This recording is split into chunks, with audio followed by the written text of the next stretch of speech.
بسم اللہ الرحمن الرحیم الحمد للہ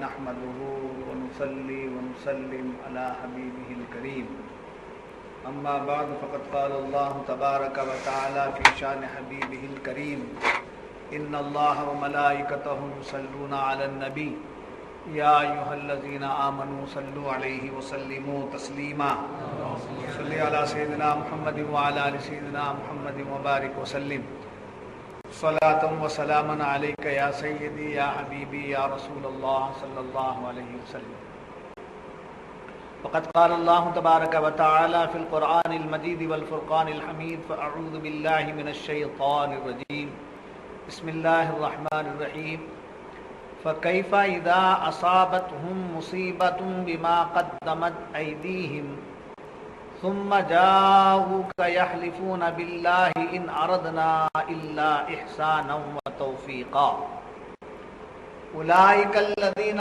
يَعْلَمُ اللَّهُ مَا فِي قُلُوبِهِمْ فَأَعْرِضْ عَنْهُمْ وَعِظْهُمْ وَقُل لَّهُمْ فِي أَنفُسِهِمْ قَوْلًا بَلِيغًا صدق اللہ العظیم۔ کیسی ہوگی جب ان پر کوئی افتاد پڑے، بدلہ اس کا جو ان کے ہاتھوں نے آگے بھیجا، پھر آئے محبوب تمہارے حضور حاضر ہوں، اللہ کی قسم کھاتے کہ ہمارا مقصود تو بھلائی اور میل تھا، ان کے دلوں کی تو بات اللہ جانتا ہے، تو تم ان سے چشم پوشی کرو اور انہیں سمجھاؤ اور ان کے معاملے میں ان سے رسا بات کہو۔ پرانی اردو میں رسا بات، اعلیٰ حضرت جو ہے پرانی اردو استعمال کی بہت۔ معزز حاضرین و سامعین، پرسوں کی صحبت میں آپ حضرات نے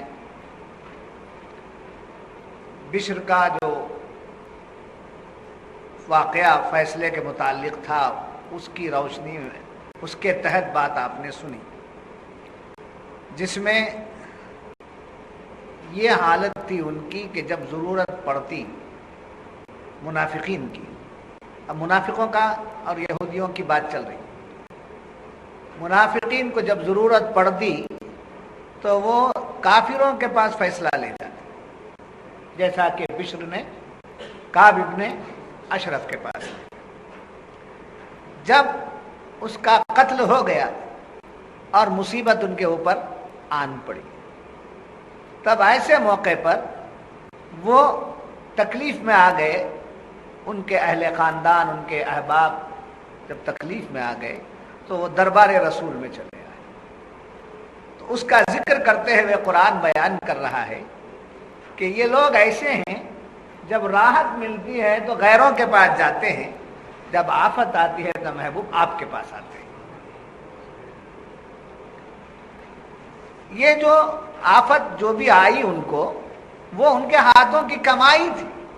جب کلمہ پڑھ لیے تھے تو انہیں چاہیے تھا کہ اپنا جو بھی فیصلہ، اپنا جو بھی مسئلہ ہے وہ دربار رسول سے حل کرتے، مگر ان کے دلوں میں کھوٹ یہ آئی کہ وہ کس کے پاس جائیں، یہودی کے پاس جائیں، کافر اور مشرک کے پاس جائیں۔ جب وہاں کے لیے خود ان کا آدمی تیار نہیں ہوا، تب ان کے اس آدمی کے کہنے پر حضور کے دربار میں آتے، وہاں فیصلہ ہونے کے بعد پھر یہ کہتے کہ مجھے اطمینان نہیں ہوا ہے۔ یہ حرکتیں ان کی ہاتھ کی کمائی ہے، ایسا کام جو ہے ان کے ہاتھ کی کمائی ہے۔ قتل ہو جانا یہ اللہ کے طرف سے کوئی بات نہیں تھی، بلکہ ان کے ہاتھوں کی کمائی تھی۔ بما قدمت ایدیہم کا قرآن، جو انہوں نے اپنے ہاتھوں سے کمایا تھا۔ مصیبت آدمی اپنے ہاتھوں سے مول لیتا ہے، کچھ مصیبتیں ایسی ہیں جو اپنے ہاتھوں سے مول لیتا ہے، اور کچھ مصیبتیں ایسی ہیں جو اللہ عطا فرماتا ہے۔ جب اللہ مصیبت دیتا ہے تو اللہ اس کا ذمہ دار ہو جاتا ہے، جیسا کہ قرآن کریم نے کہا قُلْ لَن يُصِيبَنَا إِلَّا مَا كَتَبَ اللَّهُ لَنَا هُوَ مَوْلَانَا۔ اے محبوب آپ فرما دیجئے کوئی مصیبت نہیں پہنچتی تم کو الا مگر وہی ما کتب اللہ جس کو اللہ نے لکھ دیا. جب یہ مصیبت اللہ کی طرف سے آئی ہوا مولانا وہی تمہارا مددگار ہے, مصیبت بھیجنے والا ہی تمہارا مددگار ہے. تو کیا مطلب اللہ کی طرف سے کوئی مصیبت آئی تو اس کا ذمہ دار اللہ ہے اور اللہ مددگار ہو جاتا ہے. جب کوئی مصیبت ہمارے حرکتوں سے آئی تو اس کے ذمہ دار ہم ہو جاتے ہیں. یہ قرآن کی تعلیم اور قرآن کا درس ہے. چنانچہ اس آیت میں فرمایا جا رہا ہے کہ نہ ان کو منافقین کا کام, نہ آپ سے محبت یا رسول اللہ, نہ آپ سے محبت, نہ کافروں سے دوستی. نہ ان کے پاس وہ اچھے ہیں نہ آپ کے پاس وہ اچھے ہیں. ان کے پاس مقصد کیا ہے؟ اپنا نفع, اپنا نفع, اپنا فائدہ. سمجھے, منافق ہمیشہ اپنا فائدہ دیکھتا ہے. ادھر بھی مجھے عزت مل جائے, ادھر بھی میری چاہت ہو جائے, وہاں سے بھی کچھ حاصل ہو جائے, یہاں سے بھی کچھ حاصل ہو جائے. اسی لیے کہنے والے کہتے ہیں ایک در گیر محکم گیر, ایک در کو پکڑو اور مضبوطی کے ساتھ. سمجھے, ایک در گیر محکم گیر, در در گیر دور دور گیر. سمجھا, دروازہ پکڑتا رہے گا تو بھگایا جائے گا.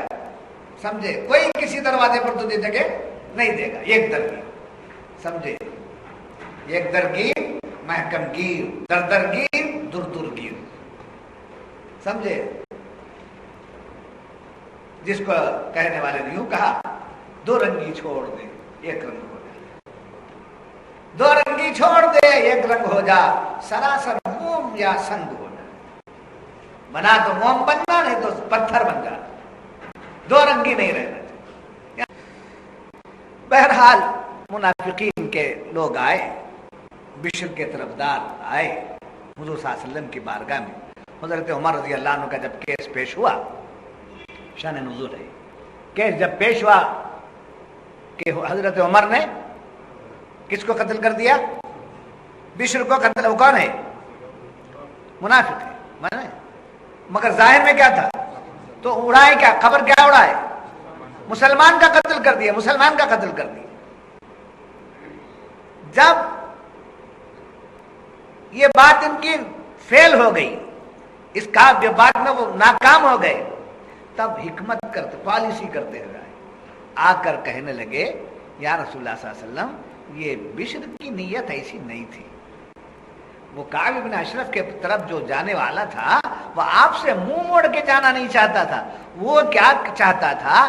یہودی کا فیصلہ یہودی عالم کے پاس ہی کرا دیں تاکہ فیصلہ ہو جائے. یہ اس کا مقصد تھا.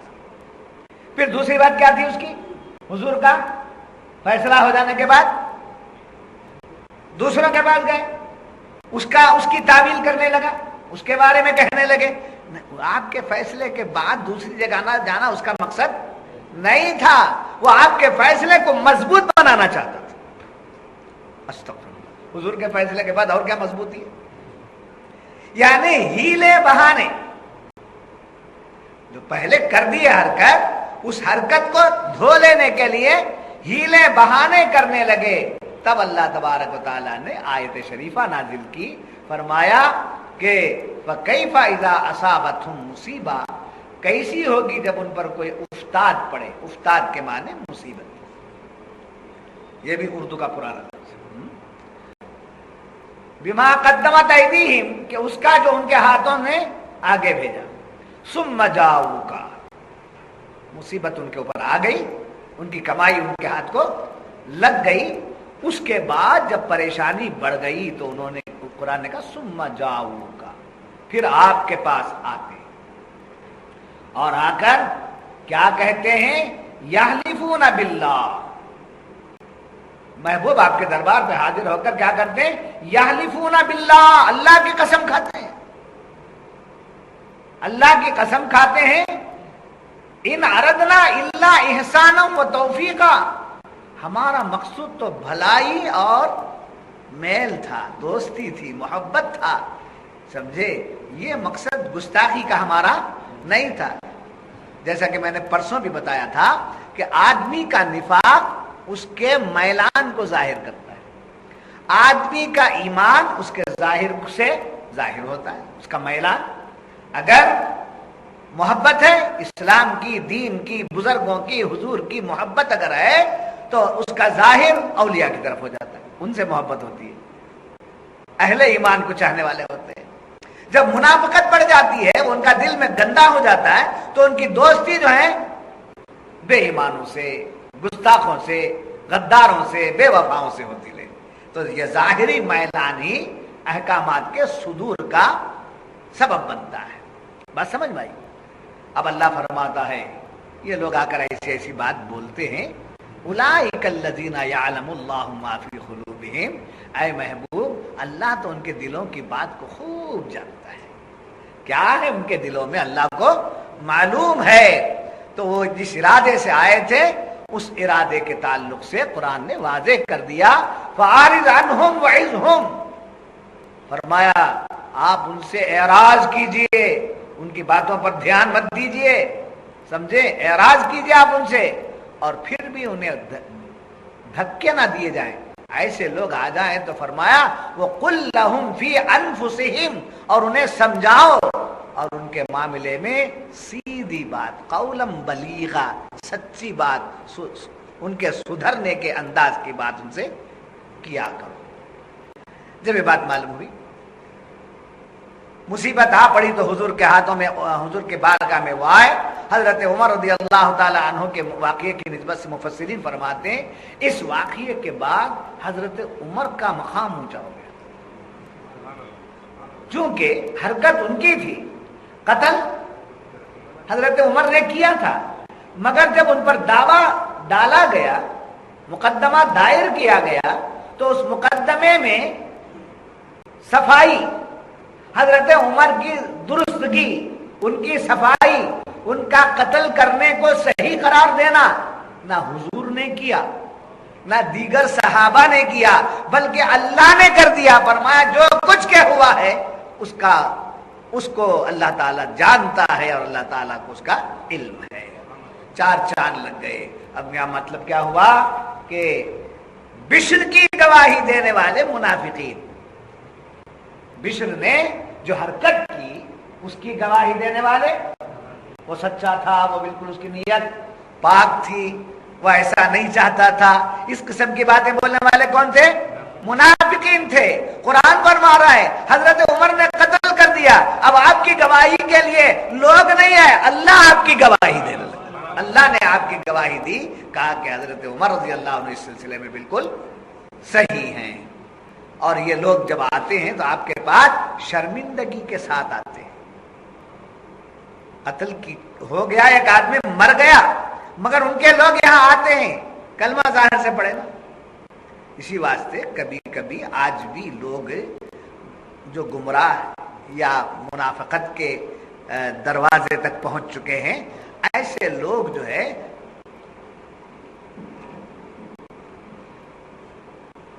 تو نہیں سمجھ میں آیا، یہ مونوگرام رکھ لینا، یہ مونوگرام رکھ لینا، یہ علامت ہے ان کی۔ کیا ہے یہ؟ تو یہ کلر نہیں ان کا، سفید سفید۔ نماز پڑھائے تو ویسے، نماز پڑھائے بھی تو ایسے ہی پڑھاتے ہیں، محفل میں گئے تو بھی ایسے ہی جاتے ہیں، سمجھے؟ آپ شاید دیکھے ہوں گے۔ اب اس کے بعد یہ سمجھ لیجیے ان کے دروازے تک پہنچے ہوئے لوگ، وہ وہاں تک ہو گئے ہیں، اتنا تو میں نہیں کہہ سکوں گا، سمجھے؟ ذرا روک لیتا ہوں اپنی زبان کو، مگر دروازے تک پہنچ چکے ہیں۔ دروازے تک پہنچنے والا اندر جانے کی دیر کی بات نہیں ہے نا، تو یہ ان کی علامت ہے۔ یہ مونوگرام دیکھ لینا اور ہمیشہ مجھے یاد رکھ لینا، میں پہچانت بتا رہا ہوں۔ بات سمجھ میں آ گئی؟ اس سے بڑا سنیت کا بات کرنے والا ہے کون کائنات میں؟ جب یہ بات معلوم ہوئی، اس واقعے کے بیان کرنے کے بعد فرمائے جاتے ہیں کہ منافقین مرے، کافر مرا، مشرک مرا، اس کے مرنے پر خوشی منانا سنت رسول ہے۔ چاہے مکے میں مرے کہ مدینے میں مرے کہیں بھی مرے، مر گیا تو اس پر خوشی کرنا کیا ہے؟ سنت رسول. سمجھے؟ پاپ مر گئے نا ایسا. یہ کیا پروف سنت رسول؟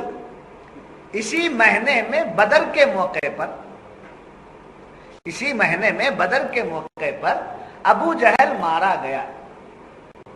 حضور کو معلوم ہوا تو حضور نے سجدہ شکر ادا کیا. سمجھے؟ اگر کوئی ایسا ہمارا ملنے جلنے والا پڑوس والا کوئی ہے، اس کا دیہانت ہو گیا اور اس کا منافق ہونا یا منافقوں کی صحبت میں رہنے والا ہونا جب ظاہر ہو گیا، پڑوس کا ہے، تو اس کے دیہانت پر ویسے جانا چاہیے جیسے کسی کافر اور مشرک کے دیہانت میں جاتا. چلے گئے، دیکھ لیے، نکل گئے ویسے.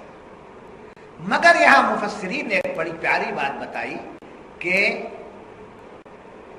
دشمن، اپنا ذاتی دشمن، یہ ابو جہل کا مارا جانا، حضور نے سجدہ شکر ادا کیا. فرعون غرق ہوا. فرعون کس کا دشمن تھا؟ وہ موسیٰ علیہ السلام کا اور آپ کی قوم کا، پوری قوم کا دشمن تھا، یہودیوں کا، جی، بنی اسرائیل کا. جب وہ غرق ہوا تو اس کے لیے خوشی کا دن آیا، یعنی 10 محرم کو غرق ہوا تو وہ ان کے لیے، یہودیوں کے لیے عید کا دن، ان کے لیے وہ عید کا دن. اور ہمارے پاس بھی 10ویں محرم کا روزہ رکھا جاتا ہے، خوشی کا روزہ ہے، اور ہم اس کی مخالفت کرتے ہیں، ایک دن اور اضافہ کر لیتے تاکہ ہم یہودیوں کے برابر یا یہودی ہمارے برابر نہ ہو جائیں، اس لیے ایک اور روزہ رکھنے کا حضور نے فرمایا. اور پھر اس کے ساتھ ساتھ سمجھے کس بات کا خیال رکھنا چاہیے؟ خوشی کس شخص کے مرنے پر کرنا ہے؟ اسلام کا دشمن، مسلمانوں کا دشمن، ملک کا دشمن. سمجھے؟ کتنے اولیاء اس ملک میں ہیں، ان سب کا دشمن. یہ مر گیا، کیا کرنا ہے اس کو؟ ایک آدمی سے ہمارا کاروبار ہے، جھگڑا ہو گیا، بزنس سیٹ نہیں ہوا، جھگڑا ہو گیا. جھگڑا ہوا تو بزنس کا ہمارا کیا ہے؟ وہ ذاتی مسئلہ ہے. اگر ہمارا ذاتی دشمن جس سے ہمارے نفس کا، ہماری ذات کا تعلق ہے، اس کا اگر انتقال ہو جائے تو اس پر خوشی نہیں بلکہ دکھ کا اظہار کرنا چاہیے، اور پہنچ کر کے دل سے معاف کر دینا چاہیے کہ مولا میرا اور ان کا جو بھی معاملہ تھا میں نے آج اس کو معاف کر دیا، اس کو میں نے بخش دیا. یہ ذاتی، یہ کیا ہے؟ ذاتی. اور خوشی کس پر کرنا چاہیے؟ ہاں، ذاتی دشمن مر گیا، اچھا ہوا، میرے روپے اتقاق آتا انہیں مریا تو اچھا ہو، بھلا پاک ہوگی. سمجھے؟ اپنا ذاتی دشمن مر جائے تو اس پر کیا کرنا چاہیے؟ افسوس کرنا چاہیے اور دل بڑا کر کے اس کو معاف کر دینا چاہیے. جب اسلام کا اور مسلمانوں کا، خدا اور اس کا رسول کا دشمن، اس کی دشمنی ظاہر ہوتی ہے تو اس کے مرنے پر کیا کرنا چاہیے؟ خوشی منانا چاہیے. یہ بھی فرمایا گیا. یاد رکھیے،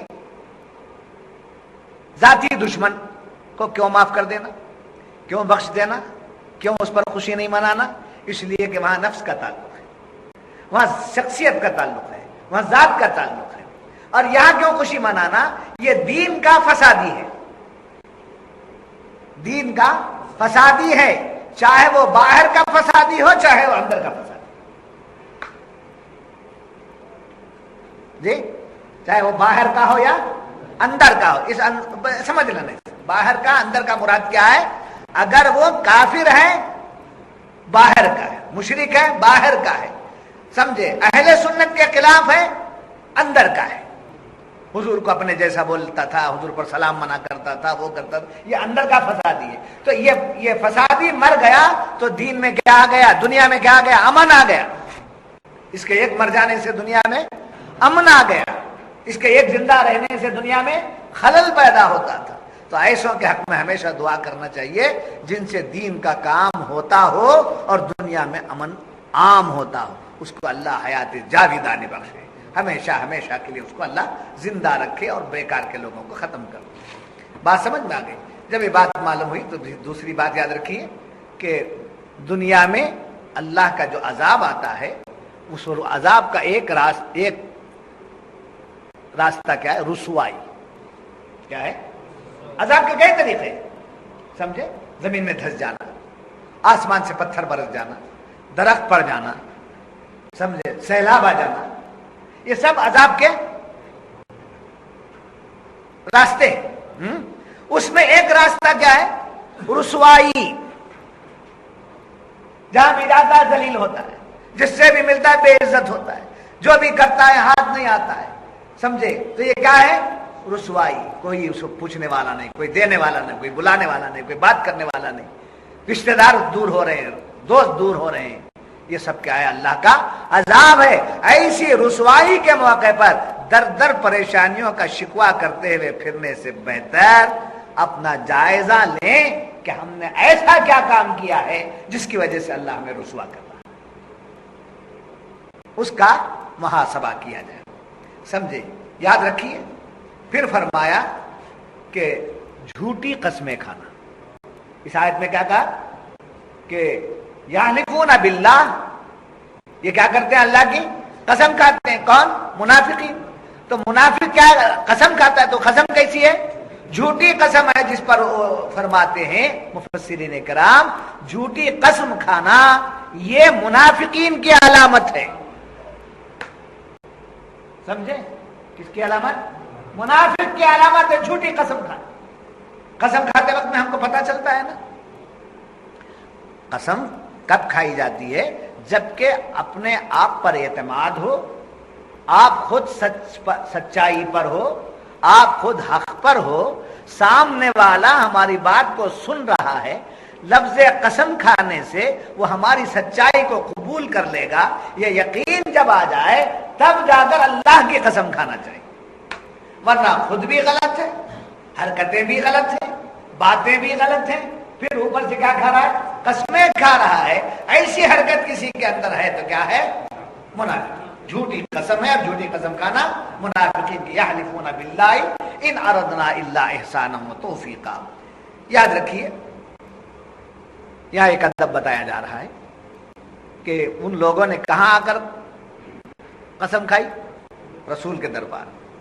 تو اس آیت کی روشنی میں مفسرین فرماتے ہیں رسول کے بارگاہ میں یہ مت سمجھنا کہ کوئی بات آپ کو معلوم نہیں ہے، وہاں کوئی بات چھپانا نہیں ہے. فرمایا گیا کہ سرکار ہر ایک کا حال جانتے ہیں.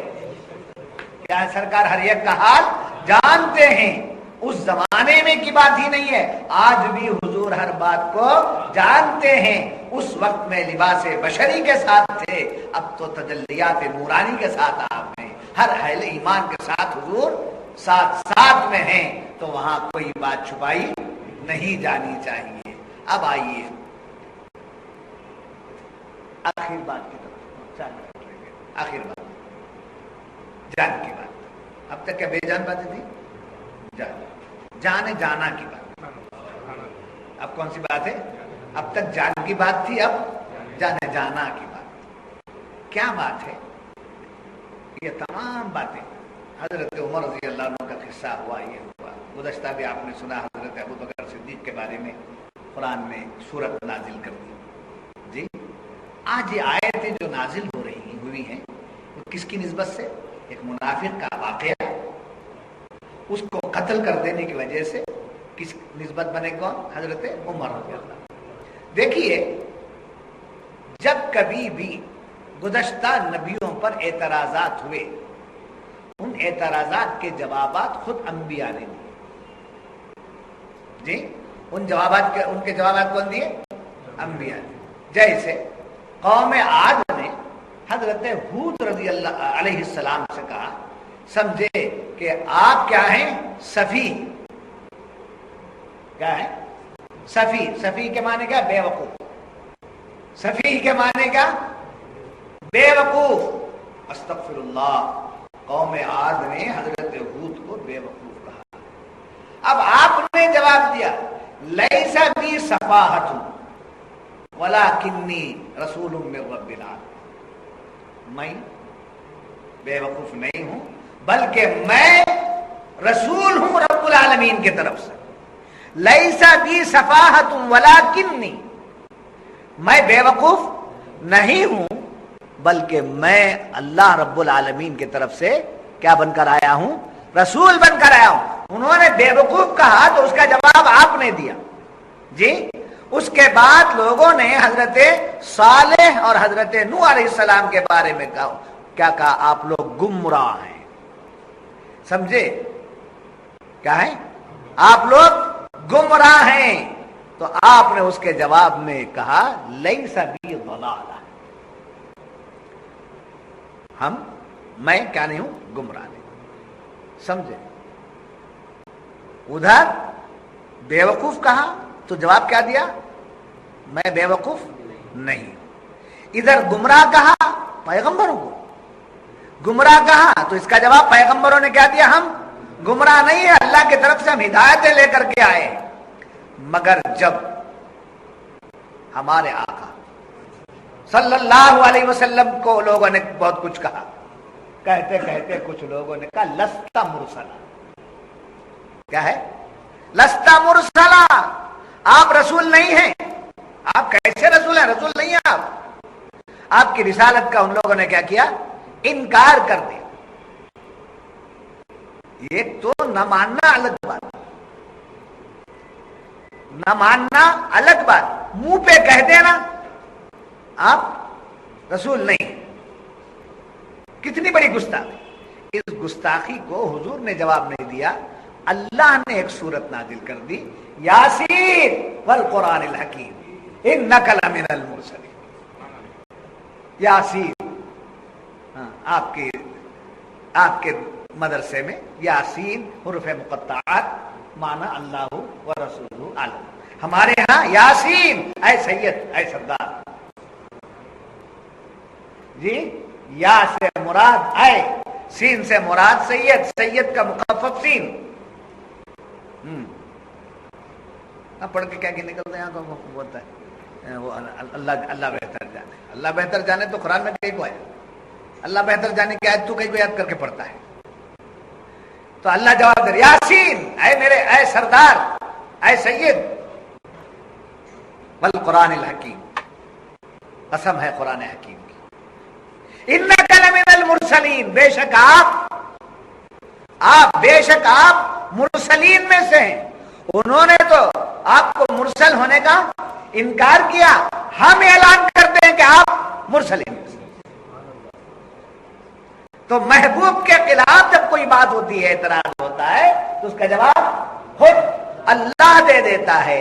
پھر ایک جگہ لوگوں نے آپ کو کیا کہا؟ مجنون کا، مجنون کا، سمجھے؟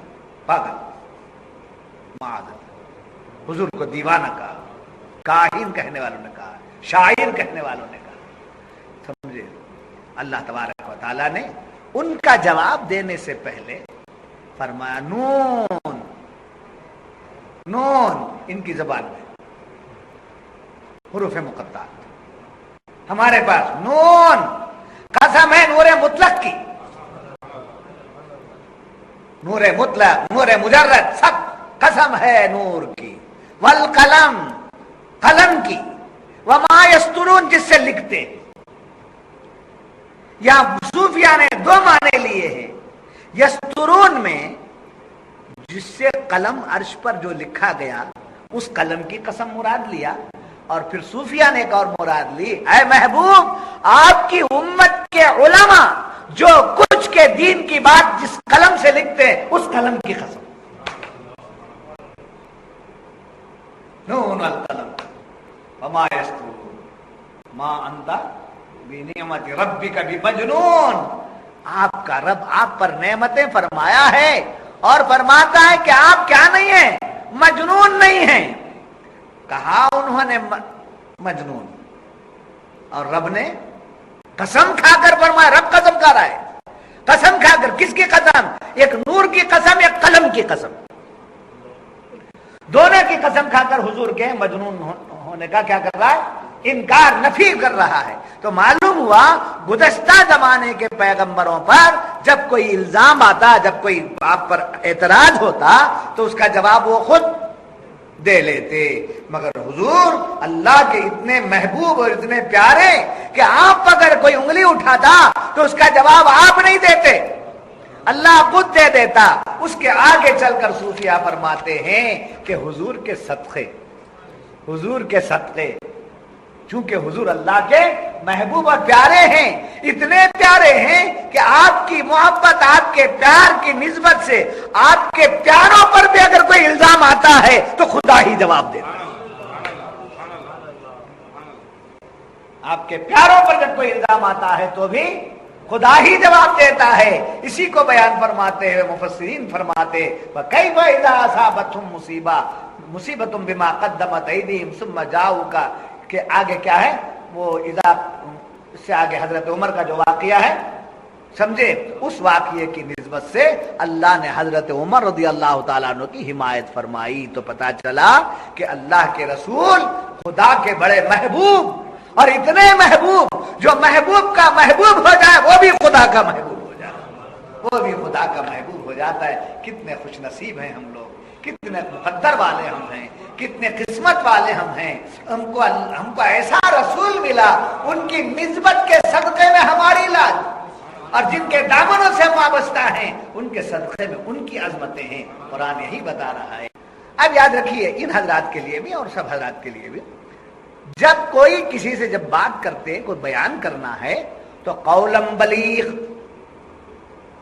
سمجھے، بالکل ایسی بات، بلیغ بات۔ پہلے اب خطابات اچھے ہوتے تھے، فصیح اللسان، شیریں بیان، مقررین کے الخابات، شیریں بیان، فصیح اللسان، سمجھے، بلیغ البیان، ایسے ہوتے تھے۔ اب وہ نہیں، اب کیا شعر پنجاب دم نہیں سن، شعر پنجاب، بلبلے بنگال، بلبلے بنگال، شعلہ بیان، شعلہ بیان، کیا کیا ہے، آتش فشاں، جی، اور اس کے بعد بلاتا انہیں ایک شاعر، مشاعرے میں بلاتا نا ویسا، وہ آ رہے ہیں اپنے سرخ ہونٹ کی قینچی سے کیا قطر دیتے ہیں، کیا کیا بلاتے ہیں لوگ، جمعرات جمعرات کو بلاتے ہیں، مار، جی بولتا مار دیں ایسا جا کر، عالم بن رہے ہیں، کیا کیا نظامت کرنا نہیں آتا، سمجھے۔ تو قولم بلیغ کیا ہے، حضور صلی اللہ علیہ وسلم کو اللہ تعالیٰ فرماتا ہے اے محبوب جب وہ آپ کے پاس آ جائیں تو ایسے لوگوں کو منہ نہ دیجیے گا، اعراض کیجیے ان سے، وَقُلْ لَهُمْ فِي أَنفُسِهِمْ، منہ پھیرنے کا مطلب ان کی باتوں میں نہ آئیے، بلکہ ان کو بٹھا کر ان کو کیا کیجیے، انہیں سمجھائیے، کیا ہے، انہیں سمجھائیے۔ کیسا سمجھاؤ، گالی گلوچ کر کے نہیں۔ کیا پیاری بات، آج کل کے نام نہاد سنی مولویوں کے لیے بھی ایک پیغام مل رہا ہے قرآن سے کہ ایسی بات بولو کہ جب اس کے بعد اس کے کان سے گزرے تو دل میں اتر جائے۔ کیسی بات کہنا چاہیے، دل میں اتر جائے۔ جب دل میں اتر جائے گی تو وہ خود بخود ہمارے تابع ہو جائے گی۔ ایک بار نہیں مانے گا، دو بار نہیں مانے گا، مانے گا۔ اس کے بجائے اگر آپ اس کے جبے کو، اس کے داڑھی کو، اس کے اسے، اس کی جماعت کو، اس کے دادا کو، اس کے امیر کو، اس کے خلاف جب آپ بولتے رہیں گے تو وہ بھی نہیں آتا، امیر بھی نہیں آتا، اور آپ فقیر کے فقیر رہ جائیں گے، سمجھے۔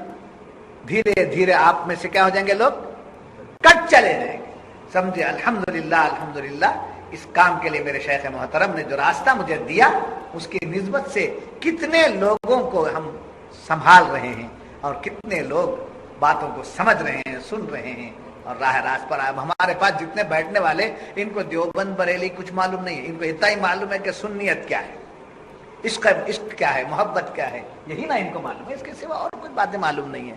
تو کیسا بیان کرنا چاہیے یہ لوگ، ہاں، بلیغ بیان، دل میں اتر جانا۔ دل میں اترتے ہی آپ کیا بولیں گے، جی، دل میں اترتے ہی سبحان اللہ بولتا ہے، ابھی دل میں اترتا بھی نہیں، اس کے زبان سے نکلتا بھی نہیں، اس کے کان میں گھستا بھی نہیں، اس کے دل میں اترتا بھی نہیں۔ کہیے سبحان اللہ،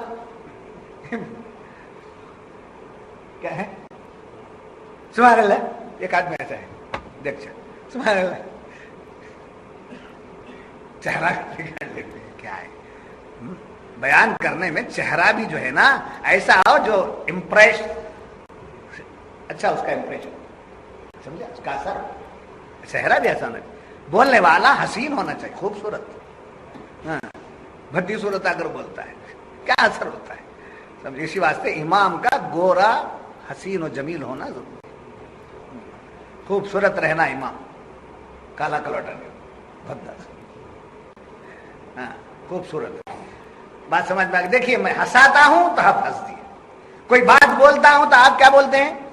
میں نے کہا کہ آپ ہنسیے، میں نے کہا کہ آپ سبحان اللہ کہیے، جی خود بخود نکل جاتا ہے. تو میرے پیر و مرشد فرماتے ہیں ایک ایسا تیر پھینکو جو جگر کے پار ہو جائے. ایک ایسا تیر پھینکو جو جگر کے پار ہو جائے. شکر کھلا دو مٹخارے مارے گا، مرچ لگا دو بمڑیاں مارے گا. سمجھے، اسے مرچ بھی لگتی نہیں، کئی کو بمڑی مارنے جائے گا، مٹخارے کئی کو لینے جائے گا. سمجھے تو قولم بلیغا کیا ہے، پکڑ کے رکھنا ہے. کیا ملا شاہ صاحب کے بیان میں، قولم بلیغا. مجھے تربیت ملی کہ ایسی تقریر کروں کہ میری زبان سے بات نکلے تو سننے والے کے دل پہ اثر. یہ دونوں طرف دو چیزیں ہیں بابا، آپ کا دل ہے میرا دل ہے.